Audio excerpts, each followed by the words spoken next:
Hi guys, पनीनी हाऊसच्या last ब्लॉगमध्ये आपण बघितलं असेल आपल्या कॅफेची तयारी जोरदार चालू होती आणि त्याच कामातनं थोडा रिलॅक्सेशनसाठी वेळ पाहिजे होता मला. वैभव बोलला चल मुंबईला, म्हणून मी, निखिल आणि वैभव आम्ही तिघ जण निघालो मुंबईला एका कॉन्सर्टसाठी.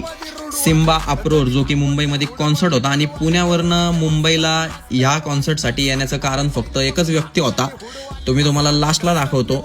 पण शोच्या स्टार्टिंगला इंट्रोडक्शन बॅकग्राऊंड चालू होतं आणि प्रोफेशनल युरोपियन बायकर्सची टीम आली होती, स्टंट बायकर्स. ते त्यांचे स्टंट्स दाखवत होते आणि सगळ्यात पहिलं शो स्टार्ट केला MC शेजनी आणि त्याला नंतरनं जॉईन केलं MC अल्ताफनी. त्या दोघांनी प्रॉपर वाईब क्रिएट केली आणि त्याच्यानंतरनं त्यांना जॉईन केलं कामभारी आणि त्यांच्या टीमनी. आणि मला तर वाटतंय सगळ्यात स्टार्टिंगला आम्ही तिघजणच हाईप्ड होतो आणि त्याच्यानंतर थोडी पब्लिक पण हाईप झाली आणि त्यांनी बिस्लरीचा काउंटर वगैरे तोडून टाकला खुशीमध्ये. आणि मी जसं म्हटलं मुंबईला येण्याचं कारण एकच व्यक्ती होता, तो म्हणजे डॉन. भेटूया नेक्स्ट ब्लॉग मध्ये.